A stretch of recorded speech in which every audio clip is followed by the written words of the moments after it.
कहते हैं कि समस्याएं तो जिंदा लोगों के नसीब में होती हैं। सुनिएगा सब लोग, समस्याएं तो जिंदा लोगों के नसीब में होती हैं, मुर्दों के लिए तो लोग रास्ता छोड़ देते हैं। तो प्रॉब्लम आएगा तो परेशान मत होइए, ये प्रॉब्लम आपका इम्यून सिस्टम बड़ा कर देती है। सबसे पहला तो मैं ये चाहता हूं कि हम सब लोगों को एक डेफिनेशन मैं ज़रूर बताऊं जिसको लोग लेकर बहुत पशोपेश में रहते हैं, और वो जिसको बोलते हैं LUCK। ये एक ऐसा टॉपिक है जिस पे हजारों साल से चर्चा हो रही है। ये आदमी सक्सेसफुल हो गया बिकॉज ये बहुत he is very successful because he is very lucky. तो लक शब्द उन लोगों के मुंह से खास तौर पे आप सुनते हैं जिन्होंने जिंदगी में कुछ खास नहीं किया है। पीपल हैव बैड फिलॉसफीज, उनके पास कुछ पुरानी कहानियां हैं जिनको वो लेके आज भी चल रहे हैं। टाइम बदल गया है, खाली हाथ आए थे खाली हाथ जाएंगे, ये बात बिल्कुल ठीक है। दुनिया में कोई आदमी ना भरे हाथ आया है ना भरे हाथ गया, लेकिन सवाल खाली हाथ आने और खाली हाथ जाने के बीच का है कि आप ऐसा क्या करके जाएंगे कि आपको सिकंदर की तरह याद रखा जाए।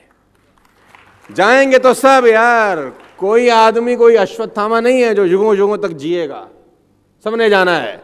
खाली हाथ ही आया था खाली हाथ ही जाएगा, लेकिन याद सिकंदर को ही क्यों रखा जाता है? क्योंकि उसने कुछ ऐसा किया था कि उसका नाम लिया जाए। तो हम कुछ तो ऐसा करें कि हमारा नाम लिया जाए मरने के बाद। और सवाल तो ये है कि जिंदा भी लोगों का नाम नहीं लिया जा रहा, क्योंकि ऐसा कुछ उन्होंने किया नहीं। तो what is luck all about? तो मैं लक की परिभाषा आपको देता हूं। आप बहुत लकी लोग हैं कि आप इस कैंपस में बैठे हैं, अच्छे लोगों के बीच में बैठे हैं, एक अच्छे माहौल के अंदर बैठे हैं। एक ऊंट और एक ऊंट का बच्चा चिड़ियाघर में, ऊंटनी का जो बच्चा वो अपनी मां ऊंटनी से एक सवाल पूछता है। उसने अपनी मां से पूछा कि माता, ये हमारे पीठ पे कुबड़ क्यों होता है? कुबड़ समझते हैं ना आप? ऊंट की पीठ पे रहता है वो।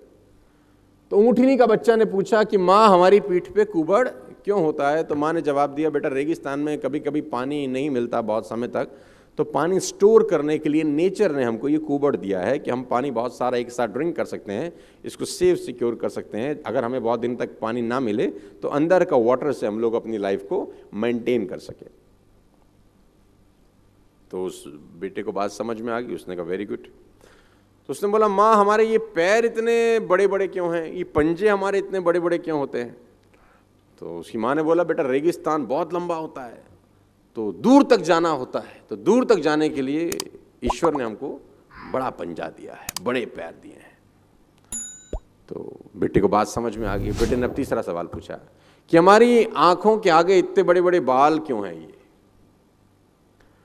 तो उसकी ऊंटनी माँ ने कहा कि बेटा रेगिस्तान में आंधी बहुत चलती है, रेत उड़ती है, तो रेत हमारी आंखों में ना आ जाए, इसलिए ईश्वर ने हमको आंखों के आगे हेयर्स दिए, बाल दिए। अब वो जो ऊंटनी का बेटा था उसने चौथा सवाल पूछा, और उस चौथे सवाल ने उसकी माँ को चारों खाने चित कर दिया। उसने कहा, अच्छा कुबड़ पानी सेव करने के लिए रखा है? माँ ने बोला हाँ। पैर इसलिए कि रेगिस्तान में दूर तक जा सके? माँ ने बोला हाँ। आंखों के ऊपर बाल इसलिए कि आंखों में धूल ना आए, रेत ना आए? माँ ने बोला हाँ। तो फिर इस वक्त हम चिड़ियाघर में क्या कर रहे हैं? तो हम यहां क्या कर रहे हैं? आपके पास कितनी भी क्वालिटीज क्यों ना हो, अगर आप राइट जगह पर नहीं हैं तो आप लकी नहीं हैं। What is luck? सही जगह पर सही समय पर सही लोगों के बीच में बैठना है लक। सही जगह पर सही समय पर और सही लोगों के बीच में बैठने को बोलते हैं लक। तो आप बहुत लकी हैं कि आप सही जगह पर हैं, सही समय पर हैं और सही लोगों के बीच में हैं। मैं ये चाहता हूं कि आप एक बार अपने लिए ज़रूर ताली बजाएं, क्योंकि ये जो माहौल है ना, ये सारा का सारा खेल माहौल का है यार।